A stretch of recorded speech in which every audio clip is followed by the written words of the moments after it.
Good afternoon. Welcome to Sports Nothing But Sports with Kent Sterling for Thursday, January 2nd, 2020. Are you kidding me? We're in the midst of the 20s. A new roaring 20s. Let's go attack the decade. All right, brought to you by the great people at Today's Dentistry. Dr. Mike O'Neill, the best dentist that there is. He's been my dentist the last 26 years. He's phenomenal at what he does. The entire staff, they care about you as a human being. You're not just patient number 12 today. You're a human being. You're a name. You're a person with a family, and they take good care of you. They have great empathy for you. Pain-free dentistry, that's what I've experienced there. Give them a call, 317-849-2933. Want to remind you, order the book Oops. You can do it on Amazon.com. Go there, search Kent Sterling or Oops Kent, Oops Sterling, whatever. You can get the hardback, you can get the ebook, you can get the audiobook as well. Get all three. Buy them for your family. Buy them by the crate. Let's go. Let's drive sales. Can we? I'll tell you the truth. We've sold more books than I ever thought we were going to.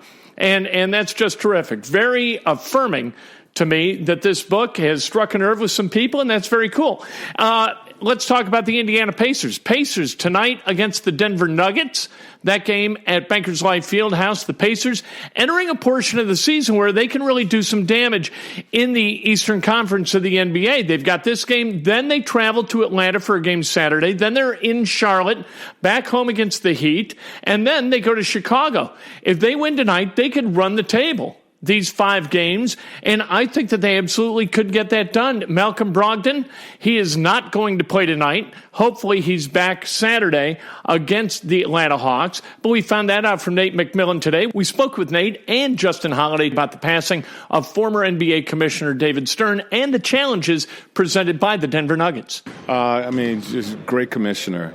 Did a lot for this league. Had an opportunity to get to know him at the league meetings, and he just did a great job for the entire NBA, and certainly is going to be missed. Are the Nuggets similar in the way they share the ball, in the way they function? Yeah. They I think we're right there close with each other as far as I think they average 25, 26 assists. We're right in that area, and they do a good job of moving without the ball. Jokic is, he's playing the 5 position, but he plays like a point. And he initiates a lot of their offense, very similar to what Domas does for us. So there's some similarities. Hey, Justin, what are your thoughts on David Stern's passing and what he meant to the NBA? Obviously, first of all, it's, tough for first his family. Forget everybody else. My prayers are, out to his family, and I know this is a tough time for them. And then, as far as everybody else in the basketball world, man, he did a lot in the time that he was, commissioner. And such a good guy, kind dude, really actually cared about people. In meeting, like if you met him, he would try to remember your name and things like that, which, is big time from a person that had to know a lot of people's names. So, David Stern was a great man. And again, my prayers go out to his family because I know this is a really, really tough time for them. He's made a lot of players and a lot of owners a lot of money, hasn't he? Yeah. The reason why we are where we are today, be in a good situation to be able to make a lot of money, life-changing money for, top to bottom, really, of the players in this league. Tonight's game against the Nuggets, coming off a game like you guys played against the Sixers, what's a different challenge tonight? A big West Coast team, very good team all around, top to bottom. Play team basketball. That's always hard to play against. You can't really key in on one player. You got Jokic in the middle that can pretty much get the ball to anyone at any time, and those guys are going to be moving, flying around, very athletic. I think they have a really good team, man. It's going to be a challenge, but I think we're going to come out and take care of business for sure. Do you guys feel the same thing about yourself, that you guys are tough to defend because you play team first basketball? 100%. We have so many guys that can get in double figure scoring, and they can be anybody's night. So I think that is something that makes us the team we are and makes us, tough to beat. As you guys were playing the Sixers, and I was watching, it seemed like the intensity never waned. Like you guys go up by 30, but you're still playing hard, and you're still showing up every possession. Is that hard? What kind of disciplines that take? It's hard to do that, period, regardless of if, you're blowing someone out or not. And I think that's what we're trying to get to each night, is to play our basketball the whole game, to not have let-ups or slip-ups regardless of what the score is. Because, when it comes playoff time, that's where you need to be. And that gives you the best chance to win. So it's tough to do regardless of what the score is. We've had games where we've been up 20 on somebody and they've came back, or we've been down and then we've come back, or it's been close and then we just have a let-off. So, we've been trying to get to where we're consistent as possible for 48 minutes, and we did that last game. What's the key to being able to function as you guys do and as successfully as you guys do without a piece as important as Malcolm? I think, all of our players stay ready, are very, very locked into what we're trying to do. And, again, on a personal level, we're just in the gym and making sure the game is tight. Guys step up, and that's what this league is about, opportunity and the next guy being ready to play. And, again, our organization put a good team together of guys that, one, put the team first, and then two, take care of themselves and make sure they're ready to play basketball. So when they get their opportunity, they make the best of it. And we've been doing a great job of that this year. That's Justin Holiday. A little bit before that, we heard from Nate McMillan. The Pacers and the Nuggets tonight, 7 o'clock at Bankers Life Fieldhouse. They are fun to watch. If you haven't seen them play, watch on TV. Head down to Bankers Life Fieldhouse. Whatever you got to do to watch this team, you're going to love watching them play. They play Indiana-style basketball. The ball is shared. They're generous with the ball. Everybody looks for somebody to take the open shot, not necessarily themselves. I absolutely love watching this team play. Purdue also playing tonight. They take on Minnesota up at Mackey Arena. You know what else happens tonight? Indiana's playing in a bowl, their 12th bowl all time. That happens tonight. The Gator Bowl, first bowl they've ever played in Florida. Here are some fast facts about Indiana's bowl history. Like I said, their 12th bowl, their last win was in 1991. They've lost 4 straight bowls. With an IU win, Tom Allen would even his record at 19-19. The last IU coach with a 500 record or better, Bo McMillan, who left IU for the Detroit Lions back in 1947. Tom Allen about to enter a very, very short list of coaches at IU without a losing record. Let's hope they get that done tonight against the Tennessee Vols. That game on ESPN at 7 o'clock. Colts general manager Chris Ballard spoke to the media today, and as always, I felt like he was transparent. He isn't going to tell you everything, but he tells you a lot, and what he does tell you, you feel pretty good about it being the truth. He's been on the job now for 3 years. He's had 3 drafts.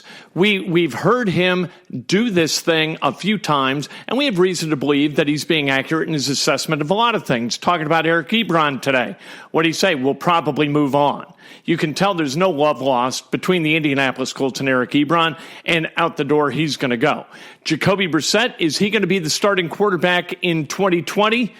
Ballard, he talked about that, and he said that right now it seems like he's going to be the starting quarterback in 2020, but who knows what the future will bring. He didn't paint himself into a corner like his counterpart in Chicago did when he said that Mitch Trubisky was going to be the starter in 2020. Now, there's a bit of a difference between the Bears and the Colts. The Bears have very little salary cap to work with, and they have very little draft equity to deal with because of the deal for Khalil Mack and because of some other deals. They've got a second rounder, 3/5 among their 7 picks in this year's draft. So what the hell are they going to do to try to move up or into a first round where they can go draft a guy? What are they going to do to try to get a free agent quarterback? They have no flexibility to get that done.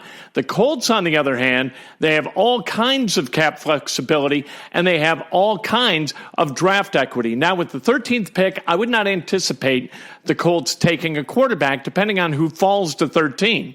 All right, I don't think Justin Herbert is going to fall to 13. He didn't look like a guy who's going to fall to 13. Last night he ran for 3 touchdowns. You didn't think he had a lot of mobility going into the game. That was one area you wanted to see him prove some effectiveness in, right? Well, he proved it and then some. Now with his arm, not so much. Jake Fromm from Georgia, not likely to be a first-round guy. We'll see what happens. We're so far off from the NFL draft. We got the combine to go through. We've got free agency, all of that stuff. All is going to come clear, hopefully, before the draft. But with that 13th pick, here's what's happened over the last 10 years. You've got 6 guys who have qualified or been invited to a Pro Bowl. All right, 6 guys. 5 of them have been defensive tackles. Chris Ballard said today that the 3 technique drives this defense, and the Colts obviously haven't been getting the productivity out of the 3 technique that they would like. I would be stunned if with the 13th overall pick, if they hold on to that pick, that they don't take a defensive tackle with it. I think that that's going to happen. Now, 34, the Colts acquired the 34th pick in a deal with the Washington Redskins, so they've got that second rounder and their own second rounders. So they've got 3 really good draft assets that they're going to be able to utilize to augment their roster. Last year's draft, you look at it and you kind of shrug your shoulders and say, you know what? Not the best one that Chris Ballard has executed among the 3 that he has utilized to help build this roster, right? But 3 guys for the Colts did make the all-rookie team as named by Pro Football Focus. They are Rocky Sin, who, according to Pro Football Focus, toward the tail end of the season, got much better, at least in how they grade players. Bobby Okereke was very good, especially in coverage. He makes the all-rookie team. And Chase McLaughlin also makes the all-rookie team. He, a member of the Indianapolis Colts, although Chris Ballard did say today that he's not sure about the kicking situation with the Colts, and that is still under review, as are all the roster spots. They've got a good young nucleus. They've got to figure things out at quarterback. They have to figure out whether Costanzo is going to retire or whether he's going to stick around. If he's going to retire, you got to figure out that left tackle position post-haste. You have got to have a high-quality left tackle, especially if you're going to bring in a quarterback other than Jacoby Brissett. But even with Brissett, you better have a high-quality left tackle. Losing Anthony Costanzo, I think, would be almost as big a blow. Not quite as big a blow, but almost as big a blow as having Andrew Luck retire. Although in this case, at least Costanzo would do it during a window where the Colts could adjust, and they could either draft or they could sign a free agent to try to replace him. They did not have that luxury with Andrew Luck. Andrew Luck retired 15 days before the beginning of the regular season. That put the Colts in a virtually untenable position that they tried to prepare for by bringing in Jacoby Brissett in a trade for Philip Dorsett. The Colts, I still think they're on the upswing. Maybe I'm drinking a Kool-Aid. I don't know, but I really like Chris Ballard and the way he operates. I like being a draft-first team. I don't like being a team that tries to build solely with free agency. I think there's a sweet spot between the draft and free agency. If you execute within that sweet spot and hit on guys, you got a hell of a chance of moving this team forward into where they can be a dominant team once again in the AFC South. Because let's face it, the AFC South right now is mediocre as hell. The Texans, the Titans, the Jaguars. Who in the world doesn't think that next year, if things fall right, even the Jaguars think that they could win this division, right? Colts certainly could win the division. The Texans, they did win the division. And the Tennessee Titans, they could, they're kind of on the come too. They figured some things out. And Mike Vrabel's done a wonderful job as a head coach down there. But we'll see. The point is, I like Chris Ballard. I like his message. I like his philosophy. It's kind of like, it reminds me a little bit of the way we talk about Archie Miller. Now, before Archie Miller was hired, what did we say? We got to have a guy who recruits the hell out of Indiana and does a great job bringing in Hoosier kids, right, to play for Indiana, because that's where it's got to come from. If you can't recruit Indiana at a high level, you can't win at Indiana. And it's just that simple. The same goes for the draft in the NFL to me. If you can't draft well, if you can't bring guys in year after year after year that make your roster better at the top as well as the bottom and keeps pushing that bottom up, I don't think you've got a chance. If you continue to try to work free agency to put some duct tape over holes in your roster, and that becomes your primary kind of modus operandi in building the roster, you've got a significant problem, because what you're going to wind up doing is overpaying, right? By drafting well, drafting guys who can start, guys like Darius Leonard, guys like Quentin Nelson, guys like Bobby Okereke, guys like Malik Hooker, Rocky Sin. These guys are all Braden Smith, for goodness sake, Marlon Mack. These guys are all under contract simultaneously in a very team-friendly, their first contract, their first NFL contract. So you can go out and you can spend if necessary, and you can create some cap flexibility so that you can go out this summer or this spring and sign a free agent quarterback if you like. You can go do that. You can go sign Derek Carr. If you think that Derek Carr's your guy, you can go get him. You can go get Phillip Rivers if you want. You can sign guys. You can throw money at guys if you like on a short-term deal because you have put yourself in that kind of position via the draft. Because so many of the spots on your roster are people you drafted. Those are team-friendly deals, right? If you go into free agency, what do you get? You get expensive guys. We don't want expensive guys. We want inexpensive guys so you retain that flexibility. And I think that Chris Ballard does that really, really well. And personally, I just like the guy. I think he's all right. You know, I see him today in over an hour talking to the media and telling Matt Conti, you know what, I got it. We're fine. I'll stay here as long as they got questions. And he's very self-effacing and willing to look at himself in the mirror and see the warts. And that's in direct opposition to the previous office holder over at the Colts, Ryan Grigson, who never admitted any warts, never admitted that he did anything wrong. Well, you know what? I would much rather have a guy in that position setting the culture within that building as somebody who says, you know what? I screwed up. I'm really pissed off at myself because I didn't give us the talent necessary to be able to go out and win and go to the playoffs and contend for a championship. That is a failure on my part, and I'm going to double down on my work and my creativity to try to make sure that it never happens again. I like that kind of guy. You don't have to, you can believe that stuff and still not say it to the media. I especially like that he says it to the media. All right, tonight, go Hoosiers, beat the hell out of the Volunteers. Go Pacers, beat the hell out of the Nuggets. Go Boilermakers, beat the hell out of the Golden Gophers. Let's go. Let's make it a clean sweep. 3 games tonight, and then roll into the weekend when Indiana travels to Maryland for basketball. Butler's going to host Creighton. The Pacers, they're going to travel to Atlanta Saturday night. We got a lot of great, and boy, oh boy, do you have some great high school basketball in the area too. Bloomington South with Anthony Leal. They're undefeated. Let's see if J.R. Holmes can put together an undefeated season. The regular season doesn't look so tough, but the postseason, it's going to get tough. And I'll tell you, the high school season for 16, 17, 18-year-old kids, it is a long grind. It is really hard to maintain that level of play for an entire season, but let's see if they can do it. We'll talk to you tomorrow morning. Breakfast with Kent. By the way, had a great time on WIBC today with Kevin Robinson. He filled in for the Chicks. And we just had a great time talking sports between 10 and 10:30 today. They're going to replay those segments tomorrow morning at 9 o'clock.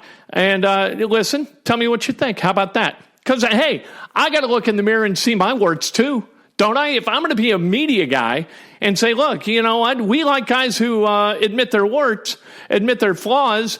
Well, then I got to be one of those guys as well. Maybe that's my New Year's resolution, although judging by the book that I wrote, which is called Oops, The Art of Learning from Mistakes and Adventures, I think I'm already pretty damn good. I wrote a whole book about my warts. All right, go to Amazon.com. You can order it right now. Tomorrow morning, Breakfast with Kent. We're rolling. All we do is create content, memorable content created with love and, you know what, respect for you and your fandom. How about that? We'll talk to you tomorrow morning. Join me.